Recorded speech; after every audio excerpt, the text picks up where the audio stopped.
बहुत बहुत बहुत खुशी हुई जब ये सब पढ़ा, तो ये समझ आ गया था कि ये इंसान नहीं है, ये कबीर साहब भी आए हुए हैं, ये और कोई ज्ञान दे ही नहीं सकता। तो जब मैंने नाम लिया था तो मुझे पता था मैं कबीर साहब से नाम लेने जा रही हूँ। तो मुझे बहुत खुशी हुई थी, बहुत। परमात्मा ने बहुत दया की हम पे, जो हमारे लिए सतलोक से आके यहाँ रह रहे हैं, हमारे लिए आए, इतनी सहज में हमें ये मार्ग दे दिया। हम सोच भी नहीं सकते कि हम जैसे पापियों को भी परमात्मा इतने सहज से मिल जाएंगे। बहुत बहुत दया परमात्मा की, बहुत असीम कृपा। बहन जी नमस्कार। सत साहिब जी, रामपाल जी महाराज जी की जय। बहन जी क्या शुभ नाम है आप जी का? जी मेरा नाम ज्योति है। बहन जी कहाँ से आए आप? जी वैसे तो मैं फरीदाबाद से हूँ, शादी मेरी चंडीगढ़ में हुई है, अभी मैं लंदन में रह रही हूँ अपने हस्बैंड के साथ। बहन जी क्या काम करते हैं आप? जी मैं फिजियोथेरेपिस्ट हूँ। बहन जी परम संत सतगुरु रामपाल जी महाराज से नाम उपदेश लेने से पहले आप कौन सी भक्ति करते थे? परमात्मा बंदी छोड़ सतगुरु रामपाल जी महाराज जी की शरण में आने से पहले हम कबीरपंथी थे, नकली। हमने एक गुरुजी बना रखे थे, चेतनानंद जी महाराज। वो मतलब इतने रिनाउंड संत नहीं हैं, लोकली जैसे थे। तो उन मतलब हमारे घर में मम्मी पापा जैसे धार्मिक हैं, शुरू से ही धार्मिक ख्यालात के थे, तो साधु संतों का आना जाना रहता था घर में। तो शुरू में एक साधु हमारे घर में आते थे, वैष्णव संत थे वो ठाकुर जी कृष्ण जी की पूजा करते थे। तो उन्होंने काफ़ी मेरे पापा को कहा था कि आप मुझसे नाम ले लो, लेकिन पापा का जैसे दिल नहीं माना, उनसे नाम नहीं लिया। फिर हमारे घर में फिर मेरे पापा एक कबीरपंथी संत थे, उनके कांटेक्ट में आए। तो उनमें काफ़ी सिद्धियाँ थी, जिससे मेरे पापा काफ़ी इम्प्रेस हो गए थे भी हाँ ये कुछ भाई इनमें कुछ शक्ति है या ये कुछ है। तो काफ़ी सालों तक उनके सानिध्य में रहने के बाद पापा को उन्होंने कहा भी आप नाम ले लो। तो पापा मम्मी ने और एक मेरे भाई ने उनसे नाम लिया। तो उसके बाद कुछ टाइम बाद जैसे ये मेरे मन में बचपन से ही था कि गुरु बिना गति नहीं होती, तो मेरे मन में भी था कि मैं भी नाम लूँ। तो मैं 10th क्लास में थी, तब उन्होंने कहा कि भाई उन्होंने कहा ठीक है, आज मेरे 2 बड़े भाई हैं, तो एक भाई को मिला था, दूसरे भाई को नहीं मिला था, वो बाहर पढ़ने गया हुआ था तब। तो उन्होंने कहा कि ठीक है दोनों बच्चों को बुला लो, नाम देंगे। फिर उन्होंने अपना माइंड चेंज कर लिया कि नहीं गुड़िया को नहीं देंगे। तो मैं दूसरे रूम में जाके बहुत दुखी हुई कि गुरु बिना गति नहीं होती और मेरी गति नहीं हो पाएगी। थोड़ी देर में उन्होंने मुझे बुला लिया कि ठीक है आप आ जाओ। मैं चली गई तो उन्होंने मुझे नामदान दे दिया। तो उन्होंने हमें मंत्र दिया ओम तत्सत। तो मैंने उनसे पूछा कि गुरुजी इसका मतलब क्या है ओम तत्सत का? तो उन्होंने कहा कि ओम ही सत्य है। तो मैंने कहा ठीक है। मैंने बचपन से कभी भी ब्रह्मा विष्णु महेश, ब्रह्मा को तो हमने कभी देखा ही नहीं किसी को पूजा करते हुए, लेकिन विष्णु ये जो राम कृष्ण इनको इष्ट नहीं माना था, कभी भी नहीं मानती थी। बचपन से यही था कि कोई सुप्रीम पावर है। तो मैं बचपन से स्कूल में भी मुझे याद है हम आपस में बच्चे पूछा करते थे कि who is God, what is God, ये ऐसे क्वेश्चन हमारे दिमाग में बहुत आते थे, तो मैं पूछा करती थी। तो जब उन्होंने मंत्र दिया ओम तत्सत और ओम ही सत्य, तो मैं सोचती थी कि ऊपर कहीं कोई भगवान शायद ओम की शेप में होगा, पता नहीं कैसा होगा वो परमात्मा, कैसा है। लेकिन मैंने उनसे 1994 में नाम लिया था, तब से 8 साल तक उसी मंत्र का हम भक्ति करते थे। तो मैं रोज़ सुबह शाम कबीरपंथी होने का मुझे बहुत अच्छा लगता था, सोच के कि मैं कबीरपंथी हूँ, बहुत प्राउड सा फील करती थी। तो सुबह शाम बस वो जो ओम तत्सत मंत्र है उसका जाप करती थी। और एक कबीर साहब का दोहा, गुरु गोविंद दोनों खड़े काके लागू पाए, बलिहारे गुरु आपना जिन्हें गोविंद दिया बताए, ये बोलती थी। और तुम्हें माता जो पिता, तुम्हें ये वाणी बोलती थी रोज़ सुबह शाम। तो यही भक्ति करते थे। बहन जी जो भक्ति संत चेतनानंद जी ने आपको दी थी और 8 साल तक आप बता रहे हैं कि आपने वो भक्ति की, ओम तत्सत की जो भक्ति आपने की, उस भक्ति से आपको क्या लाभ मिला? उस भक्ति से अब हम सोचते हैं तो हमें तब भी वैसे लाभ नहीं मिला था, लेकिन हमने इस सोच से भक्ति नहीं की थी कि कोई लाभ मिले। शायद सिर्फ इतना ही था कि भाई गति हो जाएगी, 84 लाख योनियों में नहीं जाएंगे। तो परमात्मा प्राप्ति के उद्देश्य से ही भक्ति की थी, लाभ हमें कोई नहीं हुआ था। बचपन से मुझे याद है मेरे पापा जब नौकरी भी करते थे तो काफ़ी मेहनत करते थे, काफ़ी ईमानदार थे। लेकिन हमारे घर में हमेशा कर्जे पे ही रहते थे वो। तो मतलब हमारे घर में कभी भी कोई चीज़ सीधे पैसे देकर नहीं आती थी, मतलब हर महीने का राशन भी किस्तों पे आता था। बहन जी, परम संत सतगुरु रामपाल जी महाराज की शरण में आप कैसे आए? सदगुरुदेव जी की चरणों में मैं ऐसे आई कि मेरे मम्मी ठाकुर जी की पूजा करते थे शुरू से। तो नाम लेने के बाद भी जो पिछले गुरु जी जिन्होंने नाम दे रखा था, उसके बाद भी वो कृष्ण जी की पूजा करते ही रहते थे। तो एक दिन वो काफ़ी अटूट श्रद्धा से करते थे। एक दिन वो मेरे मम्मी पापा एक्चुअली हमारे जो पहले वाले गुरु जी थे, उनका संत गुरु रामपाल जी महाराज जी से नाम लेने से पहले 2 साल पहले शायद उनका शरीर पूरा हो गया था। तो उसके बाद मेरे पापा रिटायर हो गए थे, तो उनको ये शायद अंदर से फीलिंग थी कि हम अधूरे हैं, अभी हमने कुछ अचीव नहीं किया है। तो वो उनको गुरु की तलाश थी। तो वो रोज़ साधना चैनल पे आस्था तब आता था, और टीवी पे बाकी भी चैनल बहुत आते थे, तो वो देखा करते थे, बाकी संतों का सत्संग सुना करते थे, कभी आसाराम बापू जी का, कभी सुधांशु जी का। तो मैं भी उनके साथ रहती थी। मेरे 2 बड़े भाई अलग रहते थे तब, तो मैं पढ़ रही थी तब। लेकिन जब भी मैं घर आती थी तो मैं यही देखती थी कि मम्मी पापा सत्संग सुनते हैं, तो मैं भी साथ में बैठ के सुना करती थी। तो वो इस तलाश में थे। तो एक दिन मम्मी ने आस्था पे सतगुरु बंदी छोड़ सतगुरु रामपाल जी महाराज जी का सत्संग सुना। तब आधे घंटे का आता था।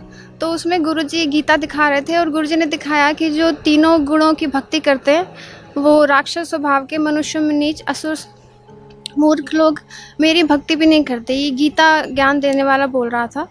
तो मम्मी को लगा कि मैं तो, और गुरुजी ने बताया कि ये तीनों गुण कौन है। सतगुण विष्णु जी हैं, रजगुण ब्रह्मा जी हैं, और तमगुण शिव जी हैं। तो विष्णु जी कृष्ण भगवान है, जिनकी मम्मी बहुत अटूट श्रद्धा से पूजा करते थे। तो उनको बड़ा दुख हुआ, वो रोए बैठ के कि मैंने अपनी लाइफ के 30-35 साल बर्बाद कर दिए। जब पापा आए तो उन्होंने बताया कि ऐसे ऐसे एक हैं गुरुजी हैं, उनका सत्संग मैंने सुना, आप भी ज़रूर देखना। तो अगले दिन पापा भी टाइम से घर आ गए, तो मम्मी ने उनको भी दिखाया, तो उनको भी बहुत हैरानी हुई। और गुरुजी सारे प्रमाण गीता और वेद टीवी पे दिखा रहे थे, जो वो देख पा रहे थे साथ साथ, जो कि उन्होंने पहले कभी ऐसा देखा नहीं था। उसी दौरान हमारे 28 सेक्टर में ही फरीदाबाद में एक माता जी हैं, उन्होंने भी उसी दौरान ही गुरुजी का आस्था पे देखा। तो उन्होंने फ़ोन पे मम्मी पापा से बात की कि भी मैंने ऐसा देखा है। इन्होंने कहा हमने भी देखा है। तो ये लोग फिर आश्रम फ़ोन करके आश्रम आए, उन्होंने नाम ले लिया गुरुजी से। तो मैं तब अमृतसर में अपनी पढ़ाई कर रही थी। तो मैं फ़ोन करती थी घर, तो ये फ़ोन कोई उठाता नहीं था। तो मैं सोचती थी कि पता नहीं कहाँ गए हुए हैं। तो मैं 1-1.5 महीना मैं थोड़ा कॉलेज यूनिवर्सिटी की तरफ से कहीं बाहर भी पेपर प्रेजेंटेशन करने के लिए वाराणसी भी गई, तो वहाँ से भी फ़ोन करती रही, इन्होंने उठाया नहीं। फिर एट लास्ट मेरी जब बात हुई तो मैंने कहा आप कहाँ थे? तो इन्होंने कहा हम सत्संग सुनने जाते हैं रोहतक। तो मैंने कहा अच्छा वहाँ पे कौन है? तो मेरे मन में ये था कि मैं नाम नहीं लूँगी कभी, किसी और से भी गुरु बना लिया, और मैं तो कबीरपंथी ही रहूँगी।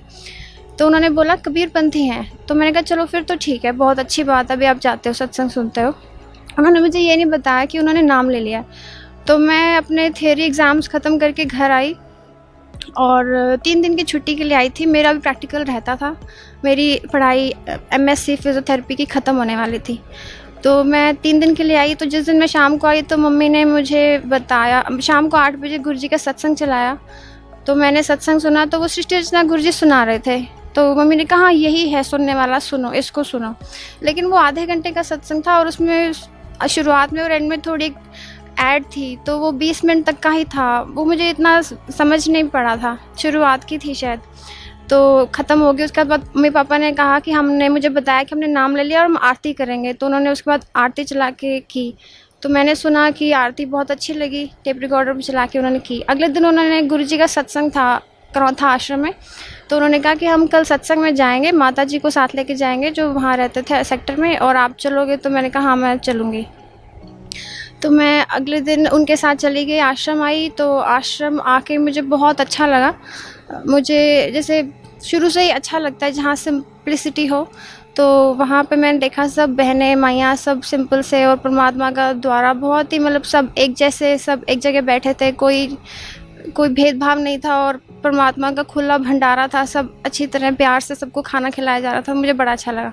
सत्संग सुना तो उसके बाद गुरुजी के दर्शन किए तो गुरुजी ने, मम्मी ने कहा कि गुरुजी आज बिटिया भी आई है, तो गुरुजी ने कहा कि, मैंने ऐसे प्रणाम किया गुरुजी को, तो गुरुजी ने कहा कि बेटी ने नाम ले लिया।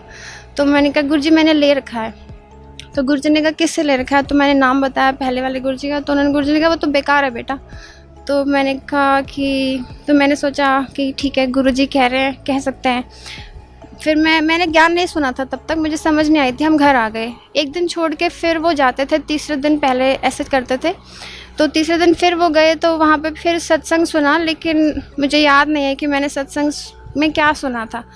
आते समय माता जी यहाँ एक भगत जी हैं, उनके पास बैठ के बता रहे थे कि मेरे को कुछ भूत प्रेत दिखाई देते हैं और ऐसे कुछ बता रहे थे माता जी, जिन्होंने हमारे सेक्टर से नाम लिया था। तो उन भगत जी ने उनको कहा कि अब हम प्रेसिडेंट की शरण में आ गए हैं, पूर्ण परमात्मा की, ये सुप्रीम पावर है। और जब हम प्रेसिडेंट की शरण में आ जाते हैं तो नीचे जो SHO और ये जो नीचे के जो मिनिस्टर वगैरह हैं, ये हमें कुछ नहीं, अब हमें टच भी नहीं कर सकते, अब हम पूर्ण तरह से सुरक्षित हो गए हैं। तो मुझे ये बात बहुत अच्छी लगी, क्योंकि मैं सोचती थी कि हाँ कोई पूर्ण परमात्मा है, कोई सुप्रीम पावर है ऊपर। तो मुझे वो बात बहुत अच्छी लगी कि अगर हम पूर्ण परमात्मा के शरण में आ गए हैं तो हम बिल्कुल सेफ़ हैं। क्योंकि हमारे पहले वाले गुरुजी कुछ ऐसे बताया करते थे कि मंगलवार को निकलो तो चने की दाल खा के निकलो, अगर वेंसडे को निकलो तो गुड़ खा के निकलो तो कुछ काम सर ठीक हो जाएगा। तो मैं इन चीज़ों को बिलीव नहीं करती थी। मुझे ऐसा लगता था कि परमात्मा का नाम में इतनी शक्ति होनी चाहिए कि जो जिस समय भी, जिस भी टाइम और जिस भी दिन ले आ जाए, उससे सब काम सरने चाहिए। तो उनकी वो बात मुझे बहुत अपील की, मुझे लगा हाँ ये बिल्कुल ठीक कह रहे हैं, ऐसा ही होना चाहिए। तो जाते समय रास्ते में एक भगत जी हैं दिल्ली के, तेजेंद्र अंकल जी, उनको गुरुजी ने डेट दी थी कि जून के कबीर साहब जयंती पे आपको सारना मिलेगा।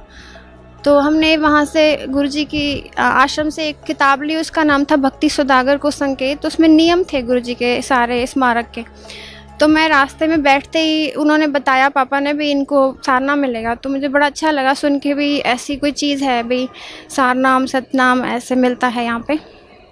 तो मैंने वो किताब पढ़नी शुरू की, वो नियमों वाली। तो जब मैं एक एक नियम पढ़ती गई मुझे इतनी खुशी होती गई, क्योंकि मैं उन नियमों को बचपन से उनको फॉलो करती थी। तो मैंने किताब पढ़ने के बाद, नियम पढ़ने के बाद कहा कि जो इन नियमों को पालन कर लेगा वो तो आधा परमात्मा वैसे ही पालेगा, इतने अच्छे नियम हैं। तो अंकल जी ने कहा कि अपनी बेटी को नाम ज़रूर दिलवाना। तो मुझे एक बार लगा कि मैंने नाम क्यों नहीं लिया, आज मुझे लेकर आना चाहिए था, लेकिन तब भी मुझे ज्ञान नहीं था। तो घर आके मेरी अगले दिन की वापसी थी, तो मैंने सुबह जैसे 6 बजे मुझे ट्रेन पकड़नी थी दिल्ली से। तो मैंने ऊपर गुरुजी का जहाँ मंदिर बना रखा था, वहाँ से गहरी नज़र गीता में किताब ली, उठा के अपने चुपके से बैग में डाल ली, और एक और किताब भी। और जब मम्मी पापा मुझे दिल्ली चढ़ाए तो ट्रेन में छोड़ के जैसे ही वो गए, मैंने बैठते ही गहरी नज़र गीता में खोली और पहले पन्ने से शुरू कर दिया पढ़ना। उसमें जब मैंने सृष्टि रचना पढ़ी, तो सृष्टि रचना पढ़ के उसके बाद जब सारे प्रमाण और सब देखा, तो मुझे इतनी खुशी हुई कि कबीर साहब ही परमात्मा है। और हम कबीरपंथी थे लेकिन नकली, लेकिन हमारे कबीर साहब ही परमात्मा है, और वो सुप्रीम पावर है। बहुत खुशी हुई कि हमारे कबीर साहब ही पूर्ण परमात्मा निकले। और बहुत अच्छा लगा, परमात्मा ने जितने भी प्रमाण दे रखे थे वो सुन के, वो पढ़ के मुझे बहुत अच्छा लगा। मैं 8 घंटे लगातार पढ़ती रही। 2 बजे अमृतसर पहुंची मेरी ट्रेन, तो मैंने लगातार वो एक एक चीज़ पढ़ी। बहुत ज़्यादा खुशी हुई। तो मुझे लगा कि मेरी तो भक्ति पहले की बेकार है, तो मैं अब वो नाम नहीं जपूंगी, वो तो तो कुछ और ही है। तो मेरे को नाम लेना है जाके। तो मैं 1 महीना मैंने कोई भक्ति नहीं की, उस नाम को नहीं जपा। फिर मुझे था कि मैं जाऊंगी और नाम लूँगी। फिर मैं 1 महीने बाद मैं घर आई, 29 अप्रैल को मैं घर आई। और 1-2 दिन बाद ही 1 जून को पापा ने सुबह उठा के बोला नाम लेने चलना है। मैं कहा हाँ जी। पापा ने आश्रम फ़ोन मिलाया तो पता चला गुरुजी हैं। फिर हम आश्रम आए और गुरुजी के चरणों में बैठ के गुरुजी से खुद बोला कि परमात्मा नाम की दया कर दें आप।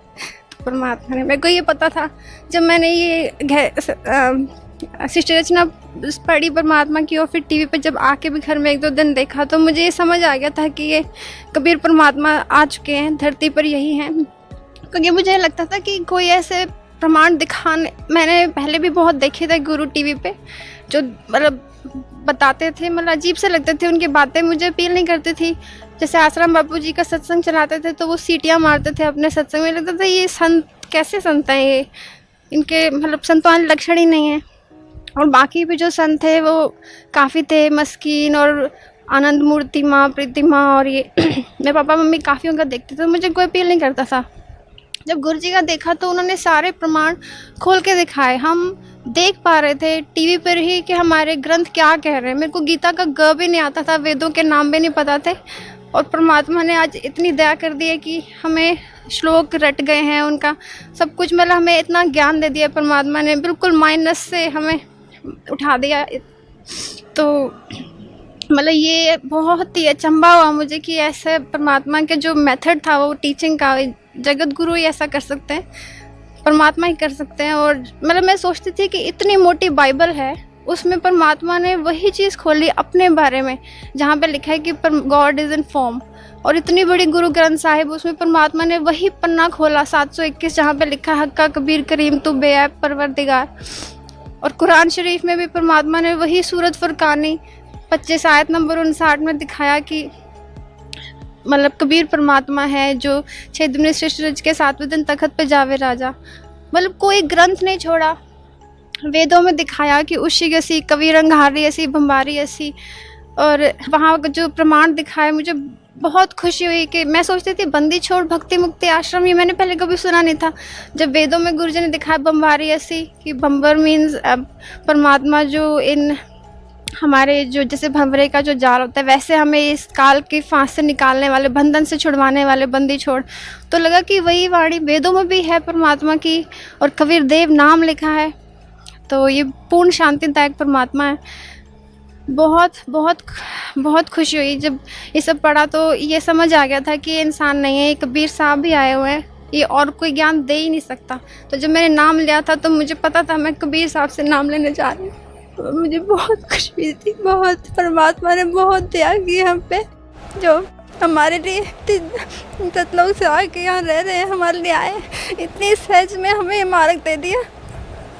हम सोच भी नहीं सकते कि हम जैसे पापियों को भी परमात्मा इतने सहज से मिल जाएंगे। बहुत बहुत देर परमात्मा के बहुत असीम कृपा है जी।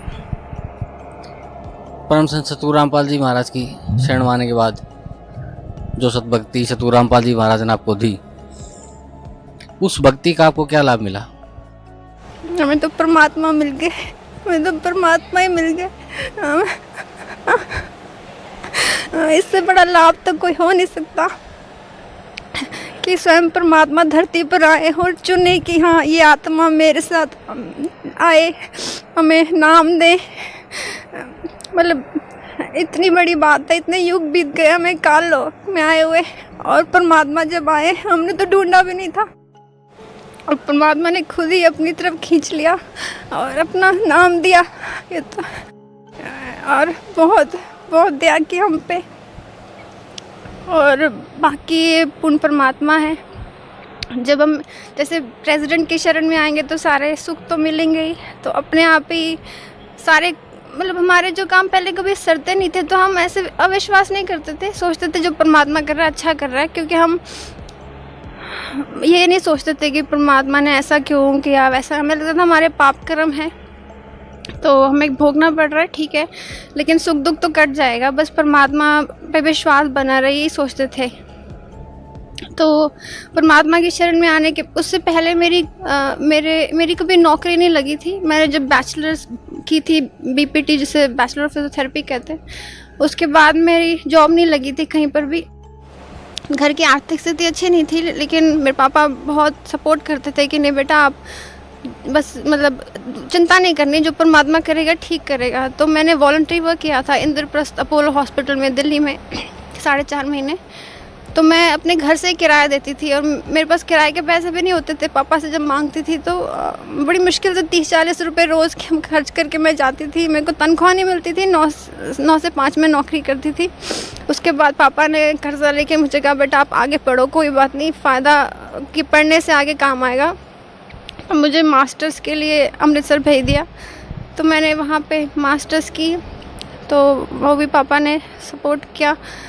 उसके बाद मैं मास्टर्स करके आई तो मुझे परमात्मा की शरण मिल गई थी।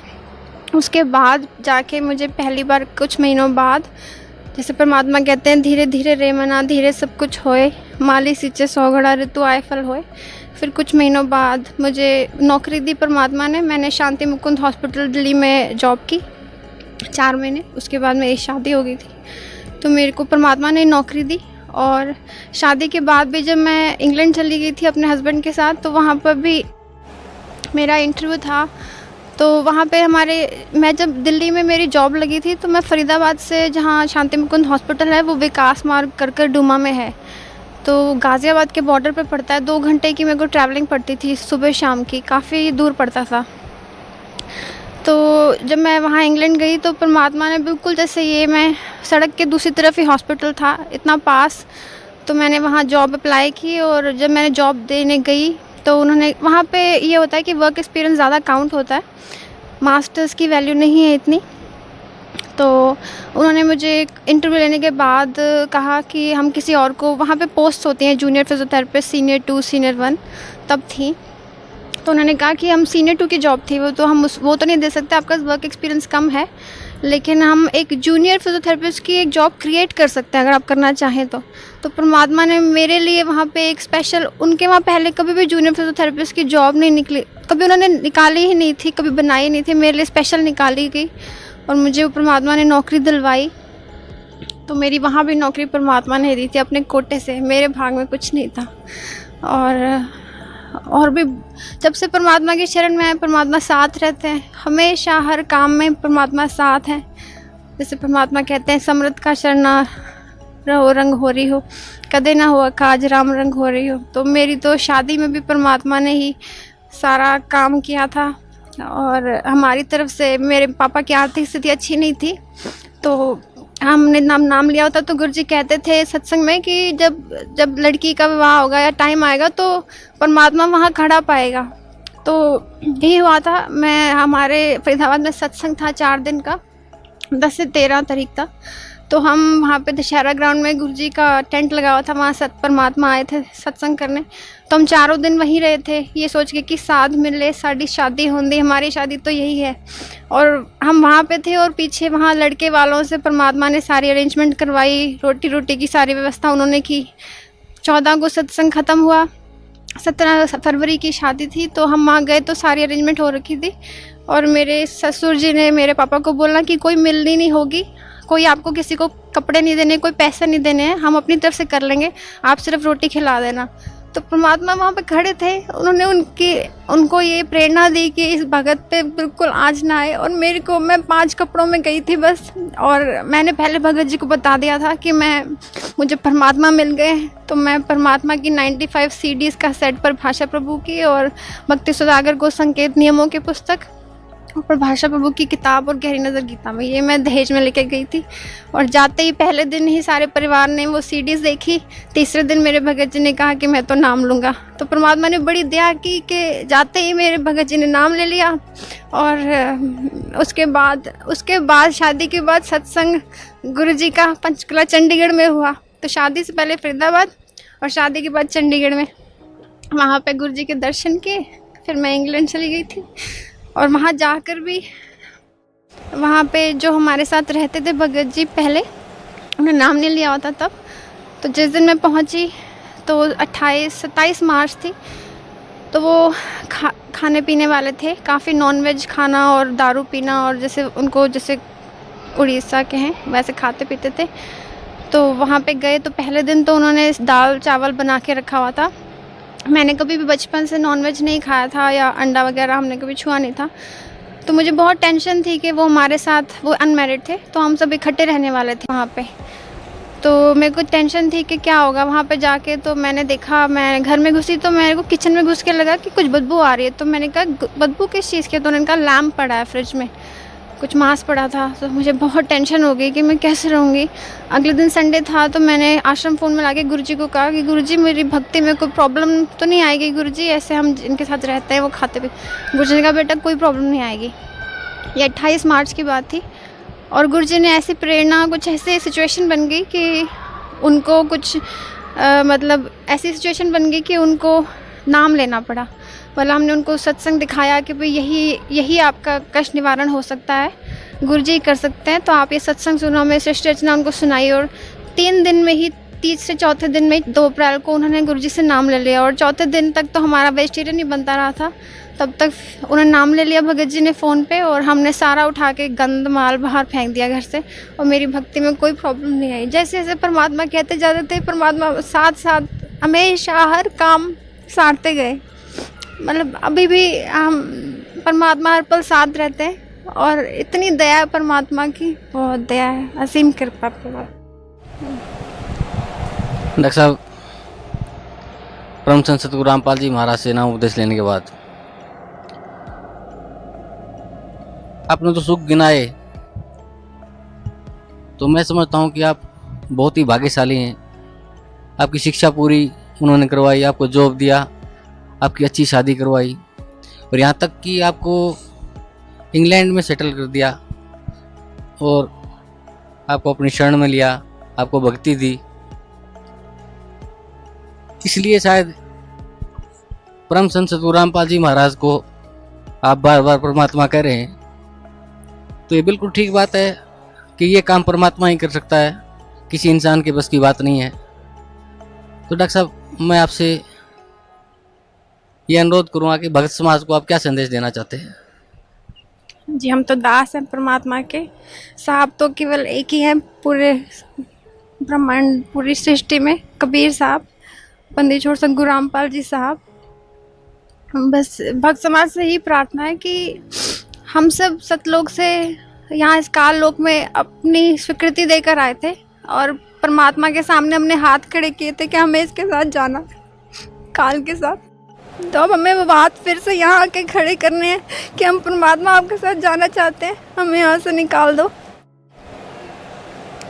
परमात्मा को बस एक ही परमात्मा की है कि सारा विश्व, सारे बच्चे उनके यहाँ से निकले इस कालजाल से। उनका और कोई स्वार्थ नहीं है, दिन रात एक कर रखा है परमात्मा ने अपने बच्चों के लिए। तो यही प्रार्थना है कि हम सब बटे हुए हैं, आप सब सृष्टि रचना पढ़ें। परमात्मा कहते हैं कि सृष्टि रचना मास्टर की है, इस आध्यात्मिक ज्ञान की। सृष्टि रचना ही है जो हमें अपने परमात्मा के, अपने परम पिता के बारे में बताती है, और हमें पता चलता है कि ब्रह्मा विष्णु महेश जो है, इनकी क्या स्थिति है, दुर्गा क्या है। क्योंकि पूरा विश्व दुखी है आज की डेट में। अगर हिंदू हैं तो वो इन भगवानों की पूजा कर रहे हैं, जो सिख समाज में हैं वो गुरु नानक देव जी की और गुरु ग्रंथ साहिब की जैसे पूजा करते हैं। जो मुसलमान हैं वो भी अपनी कुरान शरीफ और अल्लाह को याद करते हैं, और क्रिश्चियंस भी, बुद्धिस्ट हैं, जैनिज़्म, मतलब हर कोई कहीं ना कहीं लगा हुआ है, क्योंकि हम परमात्मा की खोज में हैं। और परमात्मा यही कहते हैं कि मैं रोवत हूँ सृष्टि को, और सृष्टि रोवे मोहे, और कहे कबीर इस वियोग को समझ न सकता कोई। तो हमें परमात्मा की तलाश तो है ही। तो हम ये सृष्टि रचना ज़रूर सुनें या पढ़ें। परमात्मा की किताब है ज्ञान गंगा, जो परमात्मा अपने हर बच्चे तक पहुंचा रहे हैं। तो अगर आप तक वो किताब पहुंचती है तो उसको ज़रूर पढ़ें, ज़रूर पढ़ें। ये आपके पास परमात्मा का संदेश आया है। और जो भी टीवी चैनल, साधना टीवी चैनल पे जिस पे परमात्मा का सत्संग आता है, उसको ज़रूर सुनें। ये मौका बार बार नहीं मिलता। तो हमें इस काल ने यहाँ पे डिवाइड एंड रूल कर रखा है बेसिकली, कि हमें विभिन्न, पहले तो देशों में बांट दिया, फिर विभिन्न हमारे मतलब कलर और क्रीड और जो धर्म है ये सब अलग अलग कर दिया। हम दिखने में अलग हो गए, बोली अलग होगी, कि जितना मुश्किल कर सकता था उसने कर दिया। भाई किसी तरह से भी जब पिछली पीढ़ी आए और परमात्मा आए इनको निकालने के लिए, तो जितना मुश्किल हो सके वो कर दिया। और फिर विभिन्न धर्म निकाल दिए, विभिन्न साधु संतों की भीड़ लगा दी। मैं सोचती थी कि इतने संतों की, मतलब टीवी पे देखो तो इतने आ गए थे, मैं सोचती थी कहाँ से आ गए एकदम से, ये इतनों की कहाँ से ज़रूरत पड़ेगी। तो इतने सारे आ गए हैं। तो वो सब यही जाल है ये काल का, कि भाई हम अपने परमात्मा को कहीं गलती से पहचान के यहाँ से निकल ना जाएं इस मार्ग को पकड़ के। तो आपसे यही प्रार्थना है कि सृष्टि रचना ज़रूर सुने, और इससे हमें पता चलेगा कि परमात्मा कौन है। वो कबीर साहब हैं, वो कहाँ रहते हैं, वो सतलोक में रहते हैं। हमें उनको क्यों प्राप्त करना है? क्योंकि हमारा घर ये नहीं है, हमारा घर सतलोक है। यहाँ तो हम दुखी रहेंगे, जन्म मरण में ही रहेंगे, 84 लाख योनियों में चक्कर काटते रहेंगे। और और उस परमात्मा की प्राप्ति कैसे होती है, वो मंत्र जो हैं वो सत मंत्र वो स्वयं कबीर साहब ही दे सकते हैं। और वो आज परमात्मा आए हुए हैं इस धरती पे। बंदी छोड़ सदगुरु रामपाल जी महाराज जी स्वयं परमात्मा आए हुए हैं। तो वो मंत्र ग्रहण कीजिए और अपना कल्याण करवाइए। सद्भक्ति से ही हमारा मोक्ष संभव है। और परमात्मा से प्रार्थना है कि परमात्मा बस अपने चरणों में रखना। साइयों मत जानियो प्रीति कटे मम चित, मरु तो तुम सिमरत मरु जीवन समरु नित। बस परमात्मा यही प्रार्थना है। आपके सिवा हमारा कोई नहीं है, कोई नहीं है।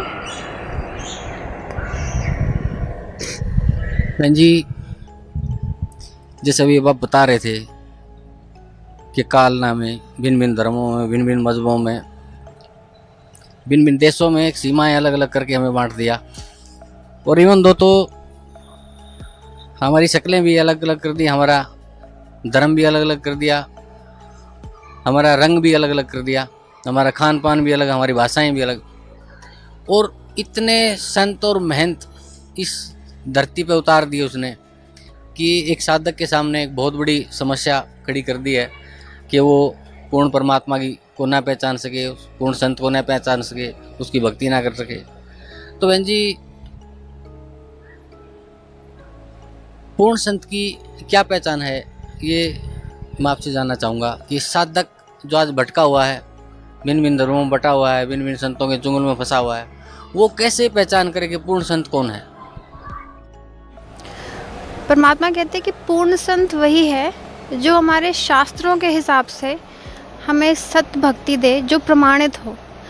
मतलब जैसे एक टीचर है, अगर वो सिलेबस के हिसाब से हमें पढ़ा रहा है तो वो असली टीचर है, क्योंकि वो सिलेबस के हिसाब से पढ़ा रहा है। और बच्चे जब वो सिलेबस के हिसाब से सिलेबस पूरा पढ़ लेंगे, पढ़ाई कर लेंगे, तो पास ज़रूर होंगे। अभी जितने भी साधु संत महात्मा और मंडलेश्वर और जितने भी ये पंडित और मौलवी और ये पादरी जो प्रीस्ट होते हैं और जितने भी बाकी हैं, इनका किसी का भी ज्ञान हमारे शास्त्रों से मैच ही नहीं करता।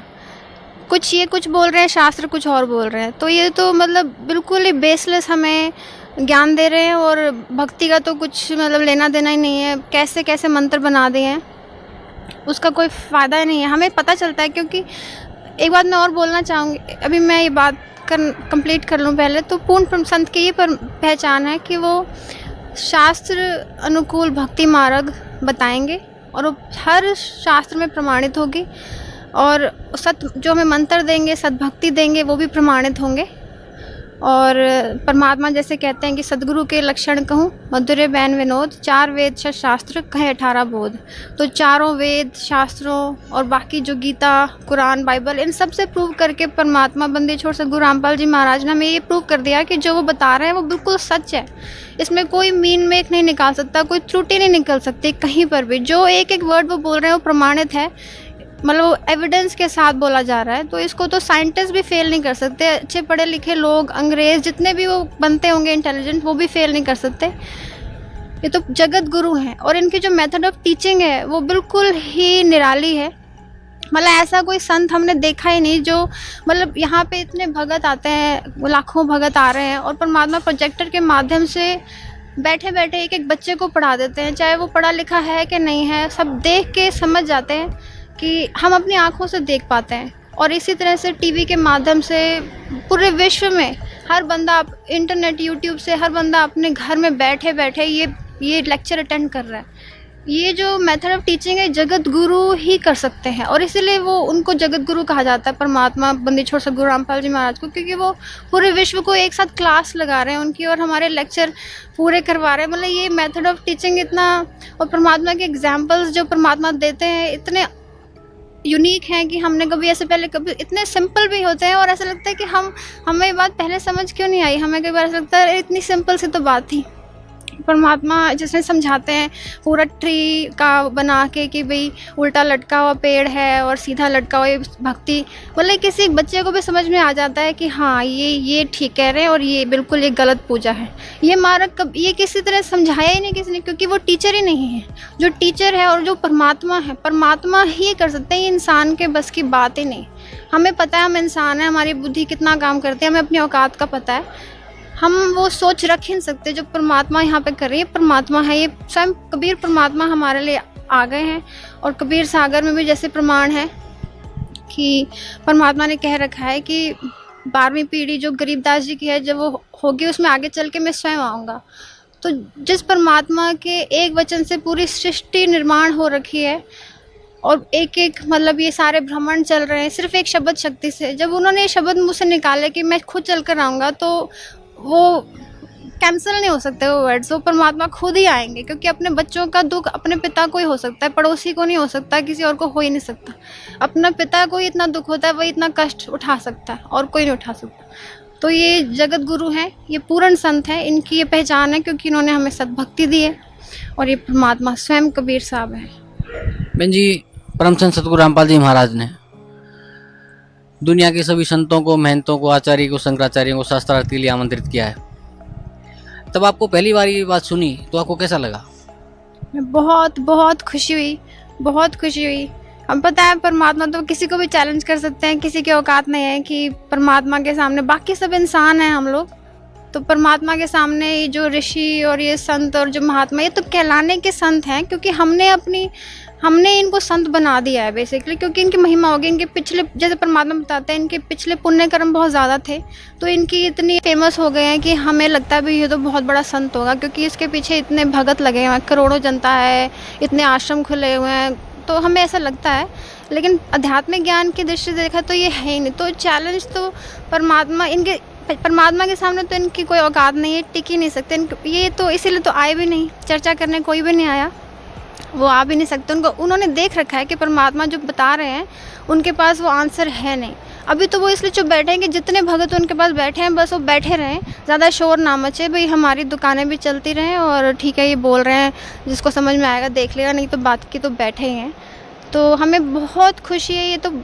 ये तो एक बहुत ही परोपकार का काम परमात्मा मानव समाज के लिए हो रहा है। ये जो परमात्मा अपने बच्चों को इस आध्यात्मिक ज्ञान चर्चा के माध्यम से ये सबको, क्योंकि हम नहीं पहचान सकते कि कौन सतगुरु है या कौन असली संत और कौन नकली है, तो इस प्रोग्राम के माध्यम से घर बैठे बैठे सबको सिर्फ एक शास्त्रार्थी जो आध्यात्मिक ज्ञान चर्चा, उसे पता चल जाता है कि हाँ ये नकली संत है और ये जो बता रहे हैं, क्योंकि परमात्मा प्रमाण दे देते हैं कि ये ज्ञान दे रहे हैं और शास्त्र ये कह रहे हैं, ये मंत्र दे रहे हैं और शास्त्र में कहा है कि ये मंत्र असली हैं। तो इससे पता चल जाता है कि ये नकली संत है और ये पूर्ण परमात्मा बंदी छोड़ सतगुरु रामपाल जी असली हैं। तो ये हमें बहुत गर्व होता है और बहुत खुशी होती है ये सोच करके। बहन जी, कुछ और कहना चाहेंगे आप परम संत सतगुरु रामपाल जी महाराज के बारे में, उनकी भक्ति के बारे में?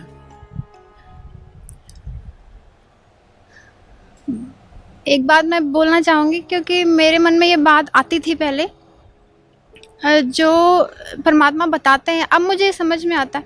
इस मार्ग में आने से पहले मेरे दिमाग में बहुत क्वेश्चंस उठते थे और अब कोई भी ऐसा क्वेश्चन नहीं जिसका आंसर मुझे यहाँ के ना मिला हो। हम पढ़े लिखे हैं, एजुकेटेड हैं, बचपन से ही जैसे मैं बिल्कुल सुपरस्टिशन में बिलीव नहीं करती थी और अपनी मम्मी को बोलती थी सब जगह कि क्यों ऐसे नहीं करना, वैसे नहीं करना, या जो भी करके। तो इस मार्ग में आके सारे हमें ज्ञान मिला, जो भी आंसर्स मिले हैं। तो ऐसा था कि हमारे जो पहले वाले गुरुजी थे, जब उनकी डेथ हुई थी तो उनको ब्रेन ट्यूमर से डेथ हुई थी। उससे पहले जो कुल गुरु जिनको कहा जाता था हमारे, उनको अधरंग हो गया था, उससे उनकी डेथ हुई थी। और भी हम जैसे न्यूज़ में सुनते हैं कि पुट्टापर्थी साईं बाबा के थे, वो हॉस्पिटलाइज रहे 1-1.5 महीना और काफ़ी तड़प के उनकी डेथ हुई। और ये हंसराज जो महाराज हैं, ये इनकी डेथ भी इनके भूत प्रवेश कर गया था। आर्य समाजी महर्षि दयानंद हैं जिनके पूरे गले, मुंह, जीभ पे छाले पड़ गए थे और भुगत के मरे। शिवदयाल जी हैं राधा स्वामियों के, जिनके जो भूत बने थे। और मुसलमान धर्म के जो हज़रत मोहम्मद जी हैं, उनकी भी हमने देख ली जीवनी में कि उनकी कैसे दुखदाई मौत। तो मैं सोचती थी जब हमारे गुरुजी मरे, जब उनकी मतलब शरीर पूरा हुआ, तो मुझे लगा कि ये संत की अगर ब्रेन ट्यूमर से डेथ हो रही है तो हम भक्तों का क्या होगा। तो मेरे को ये बहुत थोड़ा सा बात वो करती थी। तो परमात्मा की भक्ति से ये पता चला, परमात्मा ने बताया कि जब हम अंतिम श्वास तक ये सत भक्ति पूर्ण परमात्मा के मंत्र जाप करते रहेंगे नियमों में रहकर, तो हमें ऐसा लगेगा अंत समय में जैसे हम सत्संग में जा रहे हैं और हम आराम से शरीर छोड़ेंगे। और ये बात प्रूव तब हुई जब मेरे पापा, जिनको 1996 से हार्ट की प्रॉब्लम थी काफ़ी ज़्यादा, उनकी सारी कॉर्नरी आर्टरीज ब्लॉक थी हार्ट की, तो लेकिन उनको ये था कि मैं कभी ऑपरेशन नहीं करवाऊँगा। तो उनको मतलब काफ़ी ज़्यादा दर्द उठता था, एंजाइना जिसको कहते हैं, अनस्टेबल एंजाइना था। मतलब 4 कदम चलते थे तो उनको बहुत दर्द उठता था, और अगर खाना खा रहे होते थे तो रोटी वहीं रोक देते थे, उनको दर्द उठ जाता था। नहाते समय भी उनको जैसे उठ जाता था, तो काफ़ी प्रॉब्लम थी। परमात्मा की शरण में आने के बाद 2003 में उन्होंने नाम लिया, मैंने भी 3 में ही नाम लिया था। तो 2005 में उनको यहाँ बरवाला आश्रम में उनको हार्ट अटैक हुआ और वो हॉस्पिटलाइज हुए और उनकी डेथ हो गई। तो मैं तब इंग्लैंड में ही थी, तो मेरे दोनों भाइयों को बुला लिया गया था कि आप आ जाइए, आपके मतलब पापा जो हैं, पिताजी जो हैं बिल्कुल नियरली एंड स्टेज है इनकी, तो आप आ जाइए। घर के सारे सदस्यों को बुला लेता।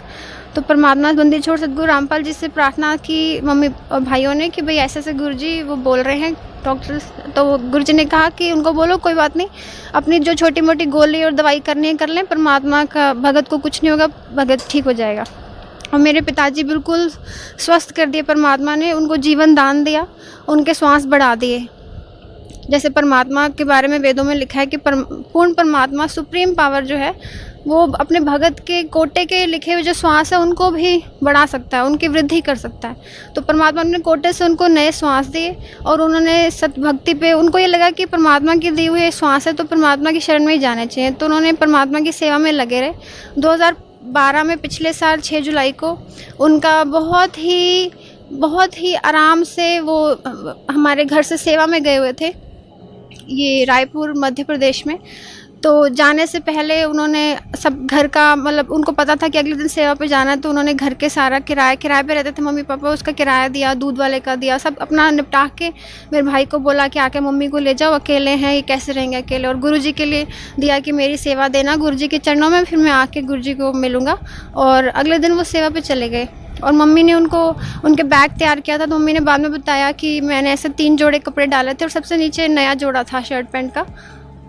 तो वहाँ पे जब वो गए तो जिस दिन वो अगले दिन सेवा पे थे वहाँ पे उठे तो वो बहुत खुश थे उस दिन। उन्होंने नीचे से उठा के वो नया जोड़ा पहना और तैयार वगैरह शेव शुव करके उन्होंने भक्तों के साथ जिनके साथ वो गए थे अपना नाश्ता किया। और जहाँ वो सेवा पे गए थे मतलब उनको और अपने परिवार वालों का कोई सोच भी नहीं थी, परमात्मा ने उनको इतनी प्लानिंग से अपने साथ ले जाना था। और वो जहाँ पे बैठे थे बेंच पे बैठे, उन्होंने पहले किसी से फ़ोन पे बात की और परमात्मा की सेवा से ही रिलेटेड वो बात कर रहे थे। और सेवा की बातें ख़त्म करके उन्होंने जैसे ही फ़ोन भगत जी को दिया कि अब आप बात कर लो, और बैठे बैठे उन्होंने एक लंबी सांस ली और अपने प्राण छोड़ दिए। और बहुत ही खुश थे वो उस दिन। और परमात्मा को जब प्रार्थना की गई कि ऐसे ऐसे भाई भगत जी का हो गया है, तो प्रार्थना की गई तो परमात्मा ने कहा उनकी प्रार्थना हो चुकी है। तो ये प्रूव कर दिया परमात्मा ने कि जब हम जाएंगे तो हमारी इतनी सरलता से और इतनी अच्छी हम मृत्यु होगी हमारी। वो मृत्यु तो नहीं होगी क्योंकि हम सतलोक में चले जाएंगे तो हमेशा के लिए जिएंगे, एक बार मरेंगे फिर कभी वापस भी नहीं आएंगे।